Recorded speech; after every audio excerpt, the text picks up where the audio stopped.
How did the concept come about, and what was the vision in the beginning, and what is it now? How to help our athletes in Asia have um, the same equal resources as those athletes in America. People climb lunar and they leave. You see a lot of lunar players leave, but they start out with us and they leave. Like you see, they break up with you. It hurts. In the city and I'm working 60 If the brothers on the L, then I think you know the word. All the rest be in the luggage and it's going to a turn. Everybody in the Everybody, welcome to the Pickleball Bros podcast. Here we are with Mark Nishiyama and Matt Nola from Lunar Pickleball. So honored to have you here. Eric Lim will be joining us shortly, and we are here to ask a lot of spicy questions about You want the juicy. the juicy, spicy stuff. That's what we do on Pickleball Bros. Thanks for having me, Mark. It's an honor to connect with you again. We met in the past and to be part of your ecosystem, your community here. I look forward to seeing you in person very soon. Okay, great. Okay, so let's give everyone some of your background. Okay, so you're Matt Nola, visionary entrepreneur, consultant, coach, athlete. Okay, you are the owner of Lunar Sports Group and Papaya Social Sports Clubs and ASEAN Sports Consulting. So you are the CEO and founder of Lunar Pickleball. You have 100 plus athletes that you sponsor in 19 different countries. Founder of Papaya Social Sports Clubs, that's Thailand's premier boutique network. Okay, and founder of ASEAN Sports Consulting. And you do a whole bunch of other stuff. So my first question for you is, and I sent you these questions before, so I hope you're ready. So who is Matt Nola, and how did you get into pickleball? I'm a man of faith. Man of God. I love God. Love what He's done um, through me and in me. So, father of a 13-year-old son, husband. They're out in stateside in the United States in Wichita, Kansas, holding it down while I'm venturing around the world. I come from a very unique background. Born in a refugee camp in Thailand during the Vietnam War, raised in the U.S., and now building pickleball across Asia, right?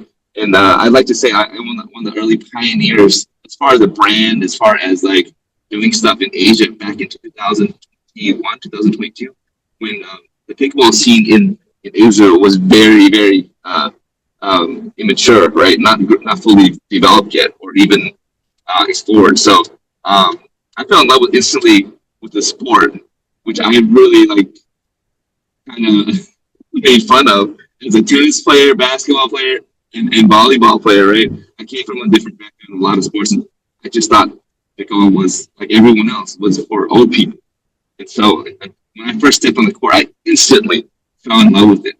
And now like I felt like it belonged to everyone. Like unlike any other sport, anyone it's very inclusive, right? So from beginners to pro, that's when I knew I wanted to dedicate my life to helping grow the sport. Just because of like the sport's unique, I would say, essence to really build community and uplift people, right? So that's who I am. I'm a jack of all trades. I wear a lot of hats, as you can see. You named off a few things, and I was a bad student. When I say that is, it took me 7 years to get done with my bachelor's in college. I failed many classes. The black sheep of the family, but I'm a grinder. I work hard. So I worked for a corporate, the pharmaceutical field for the past 20 years, and I still grind in that field. And I didn't really become an entrepreneur until about at the age of 35. So that's about probably 10 years ago. I started doing restaurants, kind of got my feet wet, and then ventured into different real estate, and ventured into now the sports side, right? As you named off a bunch of different, a few different sports entities that I run. Lunar Pickleball, Lunar Sports Group, that manufactures paddles, sponsors athletes. Now I'm doing, then I became a sports agent for a lot of the athletes in Asia side. Agent to Kyle Yates, Hall of Famer. And now I'm building facilities, right? why am I doing all this, right? So, yeah, building Great. facilities across Asia. Mhm. Okay, so how did you find out, first of all, about pickleball? Well, I found out because there's this franchise called Chicken and Pickle. They married pickle because pickle has been around for forever, right? And so we're like, it's an old sport in America, but it didn't really come into the grand scheme of things or the excitement until COVID. So we had a restaurant slash community center slash bar slash entertainment center called Chicken and Pickle that married pickleball plus food plus entertainment. And so I became one of the first sponsored athletes. My son became the first junior sponsored athlete as a 9-year-old. And so we became part of the Chicken Pickle ecosystem, right? So that's when I first stepped on the court, was at a Chicken Pickle. And in my city, in Wichita, Kansas, we have about 400,000 people. Get this, over 280 courts, right? With only 400,000 people. Imagine that. There's a big community of pickleballers, infrastructure, right? Whereas in right now, residing in Bangkok, 7 million people, 20 courts, probably less than that. So you see how much pickleball has grown in America versus like the opportunity out in Asia. I love the sport so much in the beginning that I went over to Asia. I do a lot of mission trips each year, and I happened to go to a tournament in Phuket, Thailand, held at WPC. I think in WPC Thailand, right, in Phuket. And so I was like, wow, these athletes are amazing. They're just as good. They have just as much talent without the proper resources, right? I know there's a huge wage gap between U.S. and this part of the world, right? So I was like, how are these athletes really being able to afford these paddles, the gear, and everything else? And so God put a burden in my heart to really be someone that can help with that, right? To fill in the gaps for athletes. And so that's where like the passion started. Okay, great. So about Lunar now, let's talk about your company. How did the concept come about, and what was the vision in the beginning, and what is it now? Man, Lunar, Lunar has been such I would say, a second wind in my life, right? At 35 plus years old, trying to start new business is kind of like, oh wow, it's dangerous, it's risky, right? But Lunar has really been such a fresh breath of air for me to give back to something I love, which is sports, to community, right? I started because I've seen athletes not being able to afford certain resources, and these companies, it's just a huge gap, right? And I figured, okay, if I can come in here, I'm not an engineer by trade or anything. If I can figure out like what materials are the most proper for a proper paddle, how to help our athletes in Asia have the same equal resources as those athletes in America, aside from just facilities and everything else, right? And maybe we have an opportunity to really compete against the top of the world. And that's how kind of Lunar started, right? Lunar is like really a tribute to Asian culture, right? And also a really tribute to just anyone like shooting for the moon, right? No matter where you start in life, if you aim high and work hard at it, like you can make it, right? Beyond. Yeah, the cutting edge. That's what you guys are. So let's take a look at your homepage now. I pulled it up. Maybe you can tell us a little bit more about your products. I like the new matcha color, scheme of things. It's really cool. Maybe you want to tell us a little bit about this? So we launched Lunar in 2023. We didn't have a website until probably 3 months ago, right? And because the focus wasn't really selling products, it's really sponsoring athletes. When I say we're an athletes first company, we are truly an athletes first company. We didn't have any traditional sales channel until recently, right? And this is like Lunar is a vibe in itself. We just love like lifestyle plus competitiveness, right? We love matcha. So Even matcha color. Okay, great. That's great. Okay, Eric is here. Eric, welcome from Vietnam, Ho Chi Minh City, and Hi, Matt is guys. in Malaysia. Looks Hi, like you guys Eric. already started here, huh? Welcome, Eric. Yes, yes. So we can start again. So let's do this. Okay, everyone, welcome back to the Pickleball Bros podcast. Here we are with Matt Nola from Lunar Paddle Company. So we're starting again, and let's start. Okay, we're talking about Matt's products and the beautiful matcha color scheme that he has now. Very cool. I've seen some of them in Yeah. person actually at the Oh, have ball you? tournament. Mm-hmm. Okay. We actually, if we want to go back a little bit, we were the first to roll out the rose gold, right? I mimicked the iPhone, was it 6 that came out? And I brought it to the manufacturer and said, hey, can you get me this color? It's gonna cost you X amount of dollars, man, to get this custom color. And we had it. The very first paddle was the rose gold paddle. And of course, there's been IP protection in China, right? So once you make that color, every manufacturer is going to release it. So Thank you. we did it. I mean, I would say we were the first. So what? Signature rose gold. Now we're on the matcha. We've had our Lunar Dragon was our special edition. 500 made in the world. Launched Year of the Dragon.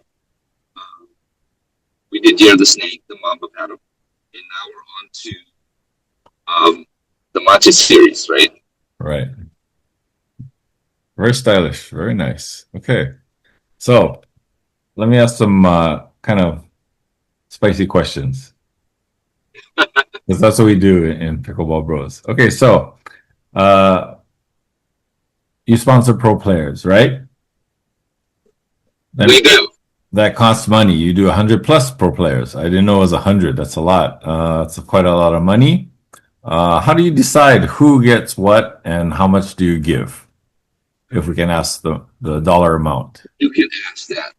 I came to Asia. My target was, hey, let me sponsor, let me target the top male and female of every country. And we did a very good job. We're from Indonesia to Thailand to Taiwan, right? India, Vietnam. Before Vietnam was the fifth most, I was there in the very beginning. When you say sponsor, my thing was, my belief was, we're never going to pay an athlete. And I still stand by that rule. No matter how much money we make, we're never going to pay an athlete because I really believe that we can motivate people. I understand the need for money to support tournaments and everything else, but it's just not my thing, right? I just don't feel led to really pay athletes. So I sponsor them with paddles, gear. If there's some need for training or else, we'll give out scholarships. There to help mentor, guide, coach them. I'll bring in coaches for certain camps that we do, stuff like that. Right? But we don't pay our athletes. Okay, but in the future, do you plan to or have? I mean, actually, just paying or sponsoring scholarships is actually paying them in a way, right? Yeah, in a way. Because they need Yeah. travel costs, they need food and hotel, and it costs money. That's always what we are always concerned of as we travel ourselves as amateur Right. pickleball pro players, amateur pickleballers. Sorry. The juicy part is people come to Lunar and they leave. You see a lot of Lunar players leave. But they start out with us and they leave. Like you see Armand Bhatia, the number one in India. He's playing with the Yola now, but did you know he started with Lunar in the very beginning? Philippine Kong, Philippine players. I don't want to say the name, but I think you know who they are. Yeah, Philippines players too. I coached and trained the first Chinese contracted PPA player, Ling Wei Kong. She is our first truly signed pro. She's not playing with another brand. Sophia from Vietnam, the young phenom started with Lunar. Now she's playing with different brand. I can name countless other athletes too, but you know, it all has to do with money, right? And I totally understand that. You know, and I may not be part of their journey forever, but to be part of their journey for a little bit is okay for me, right? If there's if there's respect and everything else involved, I have no problem, right? Hey, Matt, But it hurts when they break up with you. It hurts. Yeah, it must be a heartbreak when they do leave. Obviously, you give them your blessings and say, okay, good luck with whatever. But then there's a whole bunch of new players, right, that come in all the time.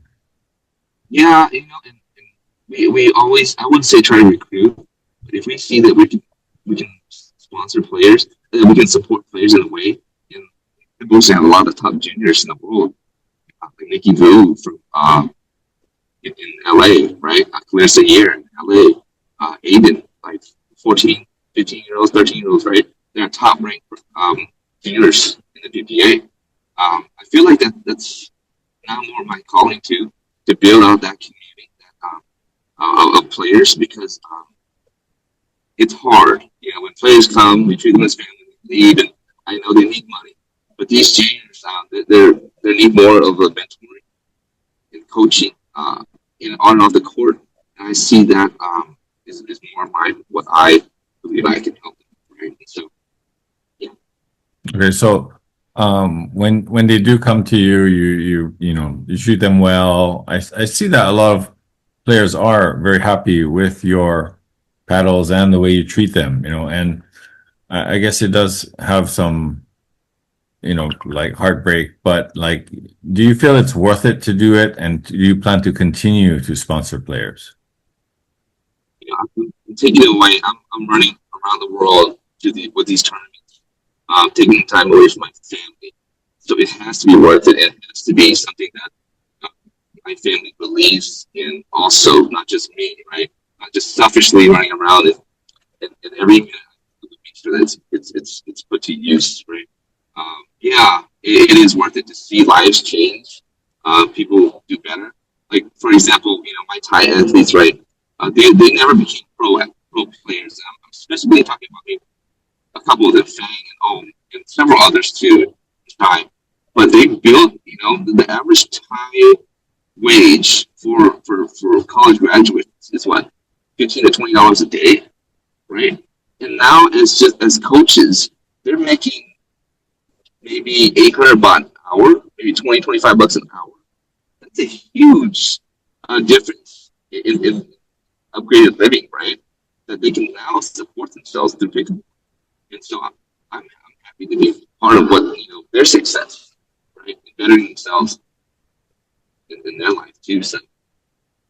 Okay, fair enough. I mean, that's a lot of contribution to the game and to the sport. I mean, hats off to you, and great job on that part. Wow. Oh yeah, it's all them. I'm just part of the journey. So. Okay, so let's talk about markets now. Like, do you have a certain market that you're focused on in Asia? I know you're focused on Asia. And what about the United States? Because in Pickleball Bros podcast, we're basically Asia and America. We talk about both sides.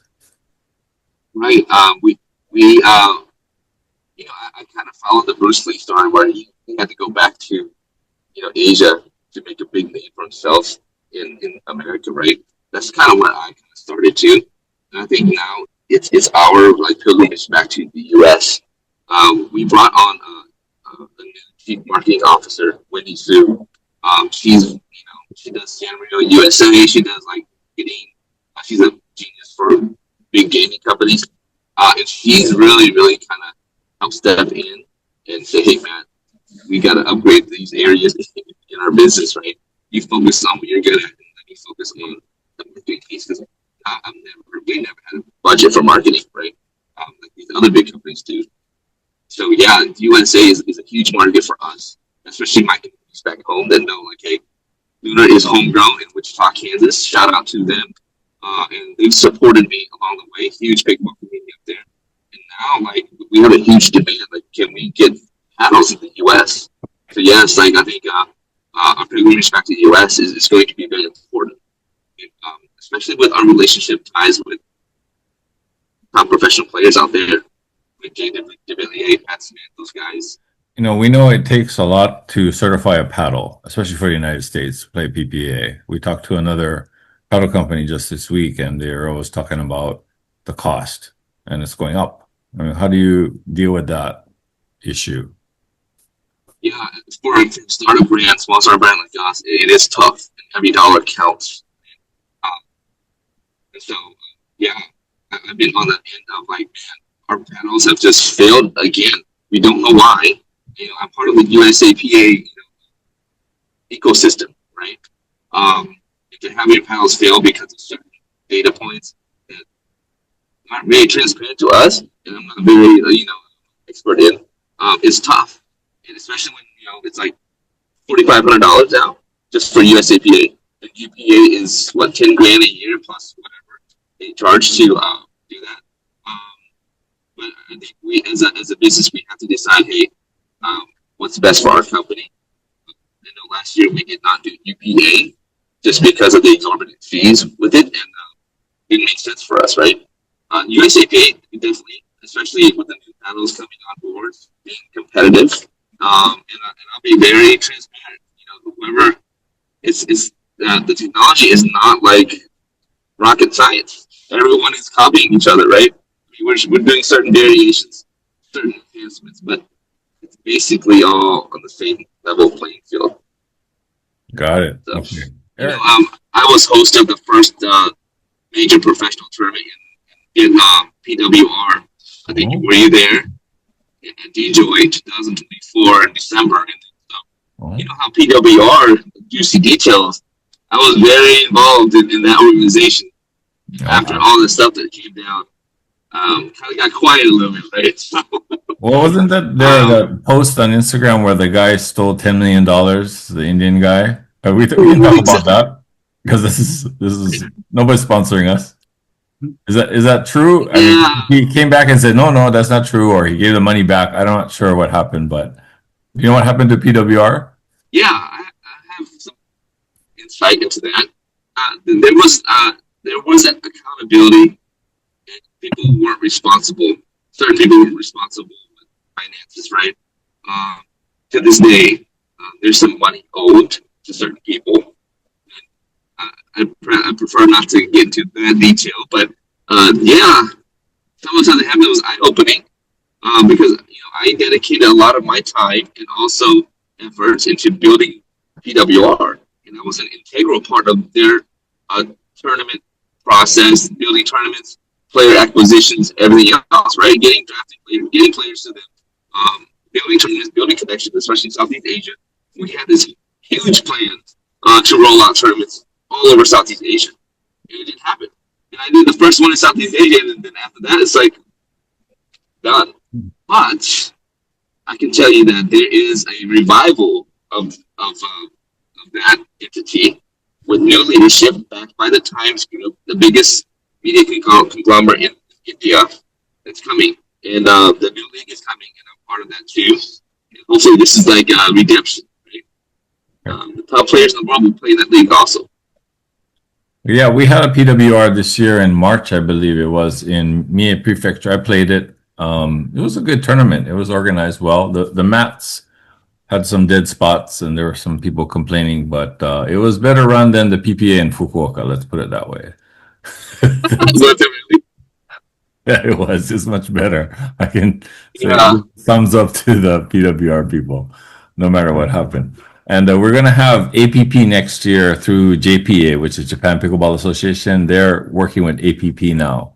That's exciting. We'll have at least 3 tournaments next year in Japan. Yeah, I think Vietnam DJOY is a part of that. UAE from Canada is a part of that league. I think Global Sports, right? Global Sports. So, Eric, anything to add? I mean, I think you mentioned earlier, I am in Vietnam for the reason to visit DJOY and play in the Masters. So I'm in the Singles Open on the 25th. Oh, nice. So I believe that's early next week. So I'll be my first time. Actually, I was invited by Mark's friend Dang to visit the facility and try out for the first time. I noticed it was from the map, it was outdoors, and it's quite rainy the entire week. So I don't know if you know, Matt, is there indoor facilities at that place so I can actually practice a little bit? They have some covered. If they're doing it at the newest facility is at 28 courts. So I know the owner, one of my good friends, Andy from BJoy, and Fook is one of my training partners and also one of my guys right out there. He was just in Bangkok a few days ago training with me, hanging out. Yeah, I'll connect you those guys. Those guys are great guys. It's a beautiful facility, very nice facility. It's covered, so you'll be fine. Thanks. Yeah. All right, I got the inside scoop from Matt. Yeah, good luck. Yeah, connect with Thank me you. offline. If Okay. you were in Bali, I was in Bali too for the WPC recently. Yeah, yeah. Actually, I was there for the entire week. I was playing with the Japanese team. There's only four of us, and we had an earlier meeting. It was right when I was just getting into pickleball last year in Kansas City. I don't know if you recognize me, but I went out with that crew that you were hiring for making better clothing for your players to look better, and you My invited us goodness. to. Okay. We went to the Kansas bar. You treated us to Kansas barbecue. I just happened to be at PickleCon, and there was not very many people there, so I got along with all the vendors very easily. And I actually had met you there first time, so it was quite a coincidence. I don't know how that worked out, but it did. Yeah, we were walking around PickleCon, right? Yes, yes. I remembered your pants. The tie pants. Yes, and you had said you made it a big point that you cannot find the elephants pointing in those directions on those pants. It's very rare. That is so funny. What a small world, bro. No wonder there was like, man, do I know this guy? Right? Wow. Wow. That was me. Oh my goodness. What a journey it's been, right? A year now. Are you playing the pro division? DJoy? Yeah, yeah. I mean, I'm aspiring. You know, I still work a full-time job, and back then I had only been playing pickleball for about 2 or 3 months, and I just got back to the USA to try out the PPAs there. But mostly I've been working and playing in Japan. That's where I learned all of my pickleball. That's so awesome. That's so cool. Well, you're gonna have to make your way around to Bangkok. I mean, I'm opening our first, premier club next month. So Bangkok. Yeah, tell us about We're that. not too far away. You invited me to your opening next month. Yeah. So part of our ecosystem is building facilities, right? If we're gonna get coaches to coach and do all this activities and grow pickleball in communities, we need facilities. And Thailand is lacking a lot of very good facilities. I would say they have some facilities, but like they have aircon, locker rooms, everything else, right? I'm very spoiled in the U.S. with courts and facilities, and so and our courts are Australia Open great flooring. Yeah, to have aircon in Bangkok to play pickleball, that's a different level. So Did you say we're excited now. air conditioning? Yep. Oh, Fully air conditioned. Yep. Okay. Very nice. Right in the heart of the city of Angels. So Okay, I'm going to put you on the spot. So, what is your prediction for next year in the pickleball world? For Asia and US, let's say. I think Malaysia, of course, everyone is making their journey to pilgrimage to Vietnam to train the top players. I think that's still going to happen. There's still going to be a hotbed for the top players because I've been before even like the whole boom in Vietnam. I was there. Like I brought like Chow Yi Wang, Leander, Tashin, all the top players to the Vin group to play at Vin University. And maybe I'll send you some footage, right? And they were playing and no one cared, right? No one cared about pickleball.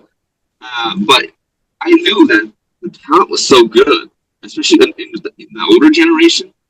Hands are so good from tennis, from ping pong, from badminton. And they're still going to be just as good next year for players to go out there. But Malaysia is going to be a really good market for consumers, for recreational players, for amateur players, for people with a lot of spinning. I think it's going to still be there and it's going to continue to grow.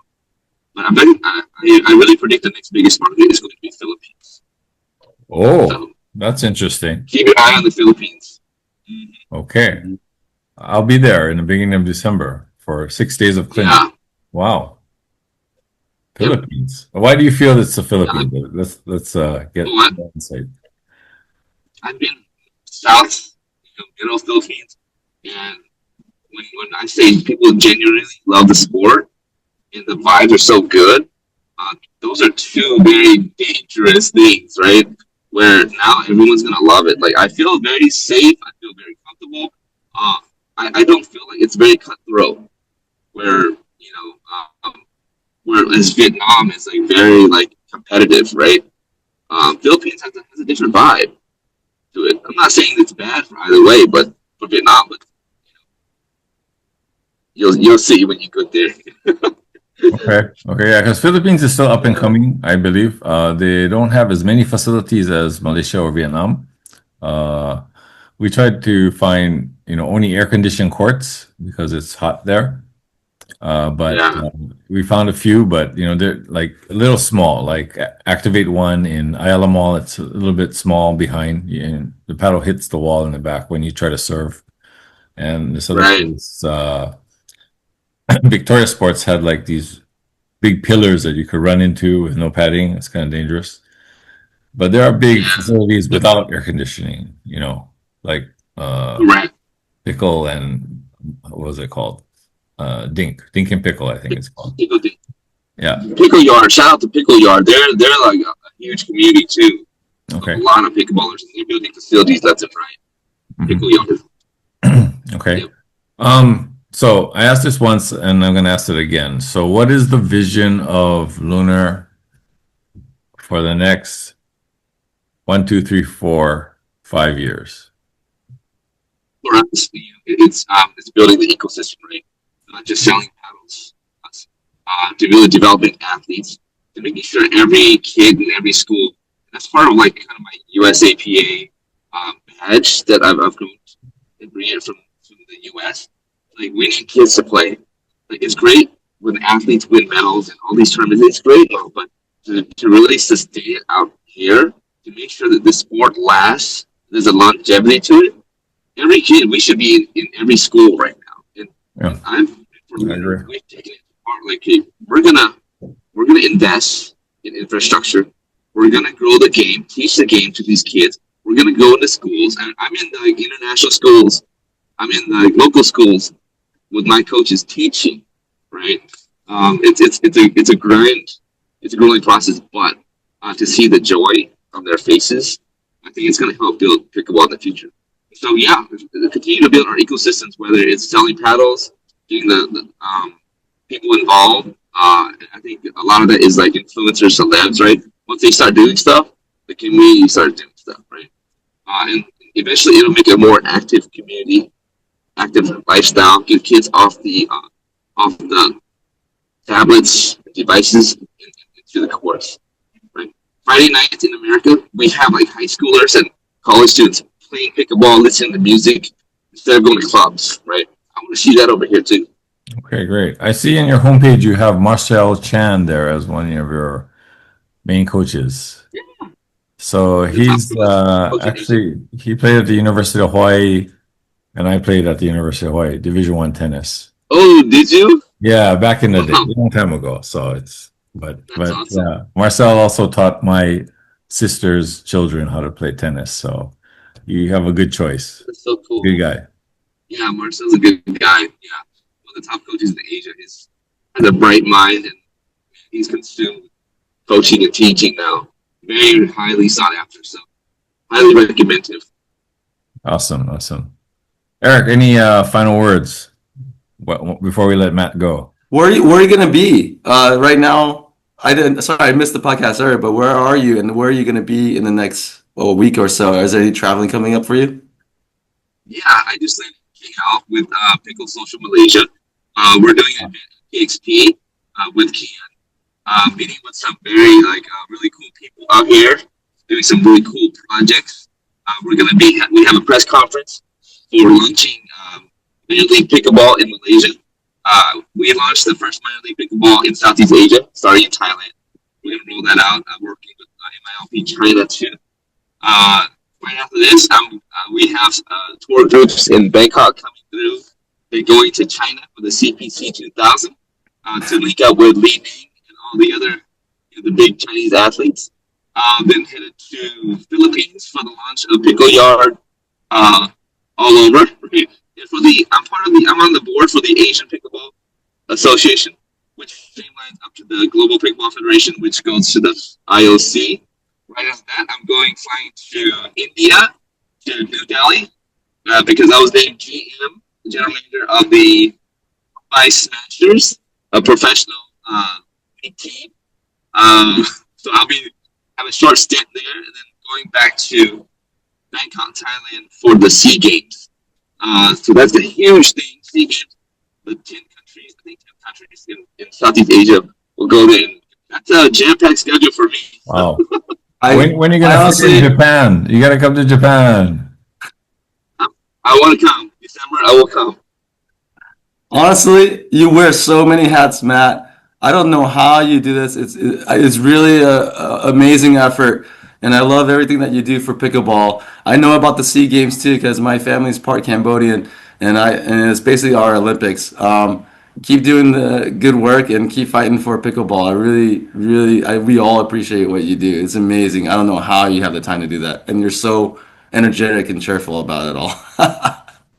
3 hours sleep a day. I have some wonderful people that is supports me. Aside from my family, like some very strong people that love me, angel investors and stuff like that. Right? I still work my corporate job at night.